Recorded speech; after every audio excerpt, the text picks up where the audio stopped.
What's going on, YouTube? You're back with Shades. We're continuing our Let's Play of Lucid9. Last time we left off, a shit ton of shit happened. We've discovered that there have been 3 disappearances from the school before and during the beginning of the year. And that just means that shit's going down, and those murders were real, and I don't know what's happening. I mean, there were hints of Yama having DID, which is dissociative identity disorder, or multiple personality syndrome, and I honestly hope that's not the case, because that would mean that he's a bad guy, and I don't want that to be the case, because he's the character we're playing. So, let's get on to it. And apparently he has an idea, probably including Yahiko with it, whatever. So, how's it been with the ladies? You even need to ask? Fantabulous, of course. Would you mind teaching— oh, wrong character.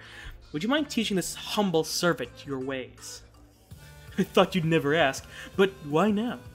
I tried to wave off his question by gesturing in Irie's direction. So, how about her? Oh, someone's caught your eye, have they? His eyes flicker in Irie's direction. I expect him to coo about how adorable she is, how lovely her hair is, how perfect her nose or chin or whatever is. But he's only pauses, his brow furrowed in confusion. Huh. What is it? She looks kind of familiar. Hang on, it's weird. Okay, I'm good. I thought my cooling pad wasn't plugged in. Whatever. She looks kind of familiar. Like, really familiar. Ordinarily, I'd think he's crafting a pickup line, but his bewilderment seems genuine. Where'd you see her? I have no clue. Eventually, he just shrugs this off with an easygoing grin. Well, my good minion, we shouldn't be wasting time. Watch and learn from the great master. Well, I guess it's important. As always, it would be an honor to see your spectacular techniques. I know, right? You should be grateful I'm not making you pay tuition for such enlightening lessons. Well, they're certainly enlightening, but probably not in the way he's thinking.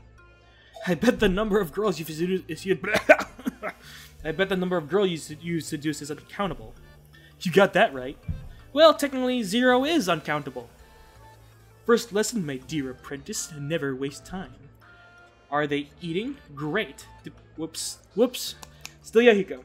Are they eating? Great. Depressed or withdrawn? Fantastic. Saying that they want to be alone? Perfect. Love waits for nobody, Yama. Remember that. I can't help but chuckle at just how terrible his advice is. By any chance, have you gotten slapped? Oh yeah, all the time. Why is he saying it like it's a badge of honor? You see, evoking a strong reaction means that you've touched the young lady's heart. Beautiful, beautiful. Ladies in the room, is this not wonderful advice? Mwah, mwah. What a romantic man. I'd like to punch that face 3 times. Beat it down. Mwah, mwah. Beautiful commentary from the other ladies in the room. Okay, what line have I not read? Okay, good. I'm still on the right track. The line between love and hate is thinner than the line between love and apathy. Oh, whoops, that's still Yahiko. That's why the most important thing is to make a big impression. That's usually perceptive. On that note, we're wasting time. There's an adorable lass to seduce. Yahiko promptly skips over to Irie, eyebrows raised in a flirtatious attack. Hey, how does it feel being the most beautiful girl in the room? Hey.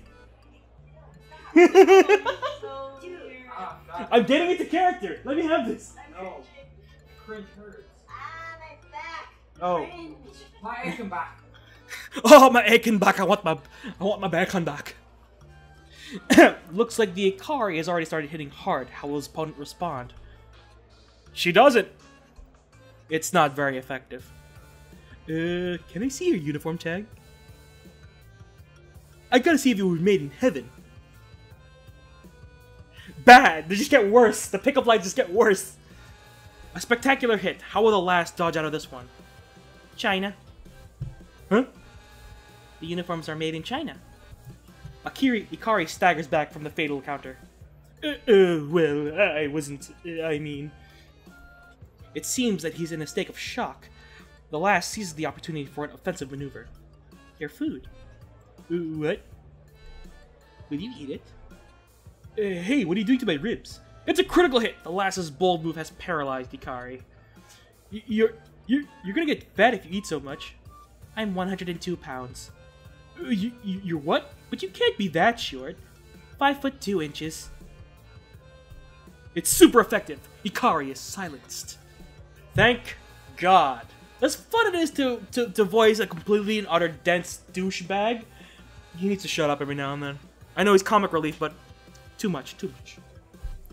The lass spends her free turns munching at her newly acquired meal. It's sort of adorable, like a baby hamster munching at... But anyway, back to the match. Hikari studies the lass for a moment, no doubt attempting to analyze any potential weak points. This girl's a tough one. Usually don't allow things by that, but... Yama, why don't you give it a shot? Nah, I'm just a commentator for this battle. What? Nothing. Thankfully, Hikari decides to switch his attention from the lowly commentator back to his original target. Why aren't you responding? You should be honored that someone like me is paying attention to someone like you. Wow! Wow, 10 out of 10! 10 out of 10! 10 out of 10. 10 out of 10 IGN would flirt again. Don't tell me. You don't swing that way? I'm straight. A clean hit at his vital points. It's looking bad for Hikari. Then why? The lass merely finishes up Hikari's ribs and moves on to her own. Are you a witch who took some weird potion to resist me? Why are you unaffected by my charms? 'Cause you're a douchebag! Hikari's gone berserk. He's attempting wild haymaker. Stop ignoring me. Forget it. You're like the other commoners. You don't deserve being seduced by a superior being like me. He earned a punch. Not from the girl. Not from any other girl, but from me. I want to go into this 2D space and sock him. In both eyes. Ugh. Answer me when I'm talking to you. My meat is getting cold. What an amazing display of indirect trash talking. The lass has placed Hikari below some humble baby-back ribs. You... Hikari hurt himself in his confusion. Meanie? Bully? I'll have my revenge, I tell you. Revenge! And Hikari exits the ring, automatic forfeit. Instant KO. Nothing. As Irie finishes up the meat on her plate, I settle into the chair next to her. It's hard to tell from the stoic expression on her face, but she seems a little happier than a few moments ago. Do you want my ribs? Didn't you eat them all? I did. Then why did you offer? Then why are you here? At the very least, she's more open than when I met her yesterday. I'm sitting. Sitting is nice. Her expression doesn't even budge. Sitting makes the world go round. And sitting is good for you. It's bad for you. Her sudden response catches me off guard. What? Well, at least she's talking to me. That's a start. How can sitting be bad for you? Higher risk in obesity, high cholesterol, lower back pain, cardiovascular disease, and type 2 diabetes. She says this so monotonously that I can't tell whether she's joking or deathly serious. But sitting doesn't cause that, right? Irie evaluates me for a moment, but only returns to her food without a word. I'm searching for a different topic to discuss when she abruptly speaks again. What's your name? Yama. Yama Ishimoto. What's happening? You're not gonna comment on it? You know, it's an unusual name. Not like La Rouge Lamprey. What? Were you referencing Code Geass? I heard the Rouge. Yeah. It's a slight difference from La Rouge Lamprey, but it's I think they're just afraid of copyright at that point, so they just changed it slightly. Nothing. Yeah, me and Ekka are fans of Code Geass. La Rouge Lamprey? As in from Code Deuce? Really? Yes! They referenced Sherlock, I think. Oh yeah. Me. No, that was from ours. Yeah, that was mine. Yeah, my bad. Kimmy's here. She's not. We're not recording Seduce Me today. You know it? Vaguely. It's a fairly popular series among young adults, but I'm surprised that someone like her would know about it. Well, next to La Rouge Lamprey, there can't be many strange names. Where'd the peach come from? Fuck! Irie only reaches into her backpack and begins to munch on a peach. There it is! For a moment I pick at my ribs in silence, but she speaks again. What is your deuce?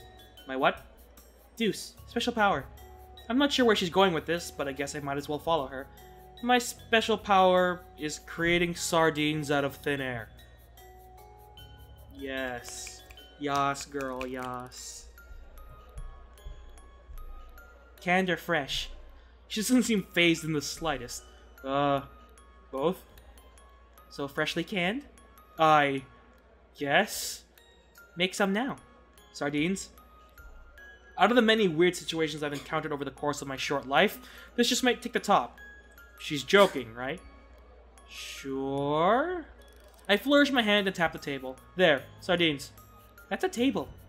What was she expecting to see? Actual spontaneous materializations of freshly canned sardines? You know I can't actually make sardines out of thin air, right? You said you could. Either she's better at trolling than I am, or she really wasn't joking. I don't know which one's worse. I wasn't serious. Then why did you say it? I'm too baffled by her thought process to make an intelligible reply. Thankfully, Irie returns to nibbling at her peach, as if she'd never asked the question. Is that a reference to Nick Cage? She could eat a peach for hours? I don't know. What? I said I don't know. The same time you said I don't know. I don't know. The awkward silence is punctuated by the signature school bell, an opportunity that I take with gratitude. Well, see ya. She blinks widely at me. My name is Irie Hiraga. Okay. That was abrupt. I didn't tell you before. She suddenly stands, picks up her tray, and strides to the opposite side of the cafeteria to dump her dishes. Well, that was random. What an eccentric girl. Unless, by telling me her name, she was trying to say that she trusted me, or that she'd like to become friends. Maybe she has some kind of mental disability that inhibits her social functions. She's offbeat, but interesting. I could see why she became the scapegoat. It's likely that the other students are scared by her unorthodox behavior. Just because she's different doesn't... One moment. I'm sorry, everyone. I was distracted. Just because she's different, she becomes the...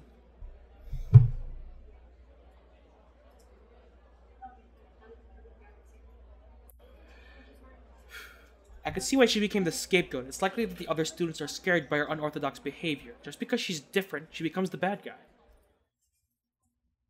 They should know better. They should give her a chance.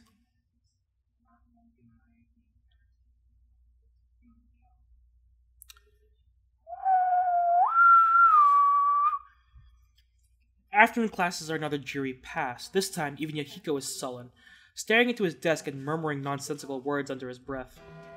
The moment the bell rings, Masato blasts into the classroom and lunges for me. I instinctively crawl beneath my desk, bracing myself for the full measure of his fury. You! I glance around the classroom. Yahiko is staring blankly at Masato. Elizabeth is once again immersed in conversation with the groupies. Misaki.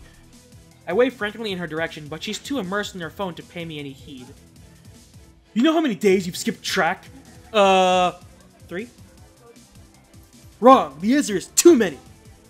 Hey, look, I've been busy. Like hell you've been. Busy with what? Napping? Eating? Thinking? Ugh, he's got a point. You disappoint me, man. Yeah, join the club. Damn it, stop ditching! Well, I don't blame him. Rui strides into the room. She hesitates when she sees Misaki, but shakes it off in the blink of an eye. What makes you say that, huh? Well, you know, all you talk about is track. Yama's probably tired of hearing it by now. But I don't just run, I can swim too! And do basketball. She ignores him and the approaching Misaki and smiles gently at me. Don't worry, Mr. Ryota says you're not in trouble. Mr. Ryota? Why would... Alright, Shoji, the fight. I socked him. But that's not what's important right now. She has to save me from Masato. Say, Rui, don't you think it's awfully late and we should be... But Misaki rushes in front of me, reaching for Rui's hand. Oh no! I can feel it. The tension can be cut with a knife. The drama's about to happen. It's gonna be a drama bomb! Rui, I need to speak to you about... Rui only steps back from both of us, staring blankly at Misaki. Why won't you listen? I told you the other day to leave me alone. It's you who isn't listening. She whips around on one heel and marches out of the room. Ah, shack it. This is too ill. What? This too ill to deal great. What? Are you quoting something? I hope you're quoting something. What? Wait, what did you just... But she flies past me and sprints out of the room right on Rui's heels. Masato stares wordlessly at her back, mouth agape. That girl, Miyazaki, she was talking street? Talking what? Nothing, ain't nothing. Wait, did you understand her? Hang it, you're changing the subject again, aren't you? What? Me? Change the subject? Nah. You gotta come back to track, man. I'll drag you there myself. Time to resort to drastic measures since I was ditched by everyone. Actually, where did Yahiko go? Huh, that's weird. Well, what's it gonna be? Oh, would you look at the time? I gotta go. Don't do it, man. Don't. And I promptly run for my life, lunging over desks and chairs, bowling down the hallway. Sorry to interrupt your recording, but we have the goods. There's boba tea! Okay. Sorry about that, guys. We ordered taro from friends, and it just got delivered, so there's boba in my mouth. Balls in my mouth! Alright then, I'm gonna go back to the recording now. There's only one safe place from being bulldozed by his fury. One place that can be a haven for a refugee. Oh, fuck it. Okay. At least it didn't stop the recording. I just turned off the game capture. I slammed my fist against the door, ignoring the bewildered stare of passing students. Mr. Yoda! Mr. Yoda, open up before I die! Ah, dag nabbit, kid. Why does it interrupt me in the middle of a battle? Nevertheless, the door creaks open, I jump in and kick it shut, twisting the lock with what may or may not have been a little more force than necessary. Mr. Yoda is staring at me with eyebrows lifted and mouth slightly agape, no doubt taking in my unkempt mass of hair and sweat beading on my forehead. First a fight, now you're running from someone. You just love trouble today, don't you, kid? Probably more like trouble loves me. Oh, kid, important life lesson. Trouble only finds people who are looking for it. So basically, I deserve everything that happens to me. I didn't say that. Just that sometimes people who want nothing more in life than to go through, do nothing significant, and pass on in peace, well, they actually want a whole lot more. I don't understand. Well then, maybe we should talk about something else. I hesitantly take a seat and glance over my shoulder. No sign of the marvelous Masa. Since you're here, I guess we'd better have a proper session. Why are you being chased, Too popular with the girls? As if. Oh, Yama, you get me.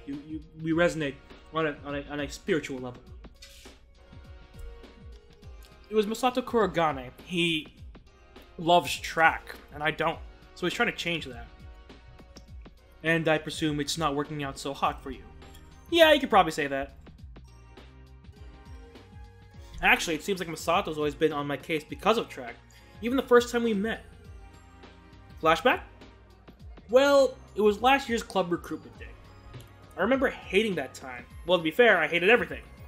But especially club recruitment day. No matter how quiet and insignificant I tried to be, someone would always call out to me every minute. They'd try to get me to join the language club, or the music club, or art club, or even squirrel watching club. As you can imagine, by the time I met Masato, I wanted nothing to do with clubs. Especially from someone who, frankly speaking, looked like its stereotypical idiot jock. Hey, you! But contrary to popular belief, I actually did have some semblance of manners. So I stopped, tried to address this bothersome kid. Not interested. I expected some fake smile or even some pleading, but to my shock, the guy immediately pulled back his fist and socked me right in the face. Ow, what the hell? Don't give me that bull, I haven't even said anything yet. Awful rude of you to not even give me a chance. You know what we call that? Uncivilized. I'm uncivilized. You're the one who just punched me. Oh, you big baby. Wasn't even a gentle tap. Terrible thing was that he looked completely serious about it. To be honest, I briefly entertained the thought that he was part of an abusive household or something. Of course, the guy took my thoughtful silence for penitence and steamed ahead. That's more like it. Name? Masato. Masato Kurogane. What's yours? Leaving. You're leaving? Yeah, right now. Call me rude, but I was at my breaking point. Getting a fist straight to the nose wasn't exactly welcoming. I might have admired this guy's courage and utter disregard for social niceties, but other than that, he bugged me. A lot. Oh, I see what you did there. But you can't leave. Not before you've joined track. Track? Oh, hell yeah, our club, man. It binds you for life, makes you sweat, gives you pain, stretches your physical constitution till you think you're gonna die. If this guy thought it was a great sales pitch, he had a long way to go. Yeah, not interested. You know, man, track could save your life, just like it saved mine. Saved his life? Yeah, right. Good for you. Ain't it? Track's literally a lifesaver, man. Thanks, but no thanks. Hey, where you going? I'm just getting to the best part. I cried on the inside, but patiently nodded my head. If you get good enough, you can get a scholarship. This place don't come cheap, you know? Even a little amount would help your parents. Huh, things are beginning to make sense. Is that why you're in track? Come to think of it, you still haven't told me your name. Interestingly enough, I found that I was actually beginning to like this guy. At least he wasn't superficial like everyone else. If anything, he was the opposite. He wore his heart in his sleeve. Besides, he needed something to do while Rui was in drama. What else was he gonna join? Art? Dance? Squirrel watching? I'm Yama Ishimoto. Huh? What kind of name is that? My parents liked poetry. No way! Oh gosh, he was probably gonna rant about how poetry and literature is a waste of time. Who's their favorite? Matsuo Basho? Kobayashi Issa? Or maybe some foreign guys like Edgar Allan Poe or William Shakespeare? What the? You... like poetry? Of course I do! Poetry is the manliest way to cry. Not wrong! I write poems myself. Not wrong at all! You want to cry manly tears? Write poetry. This guy only got stranger. What about literature? Manliest way to hate people. Science? Manliest way to take stuff apart. Math? Manliest way to put stuff together. History? Manliest way to predict the future. By any chance, what are your grades? Average of 99. No way. The highest class average I ever had was a 92. This guy was smarter than me? I don't understand you at all. It's okay. You don't need to. Just gotta join track. On second thought, I didn't think he was smarter. He just studied harder. Still took guts and passion and everything I didn't have. Okay, I'll try it out, but only for a little bit. Huh, I knew you'd come around. Come on, let's get to track.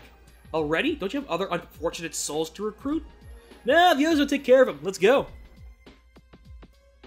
And that is how I met Masato. I was never really a regular track member, but for some reason, he always wanted me to be. Even now, I don't even really understand why. Alright guys, I'm going to end this part there. I'm a little bit over time, but it's only because I'm compensating for who knows how many minutes of interruption. So, thank you guys so much for watching. If you like this video, hit the like button. If you want to see more videos from me or from this series, hit the subscribe button. And you're now exiting the Shadyverse. My name is Shades, and I hope you enjoyed your day in the shade. See you guys later. You're now going to the end card. Bye-bye!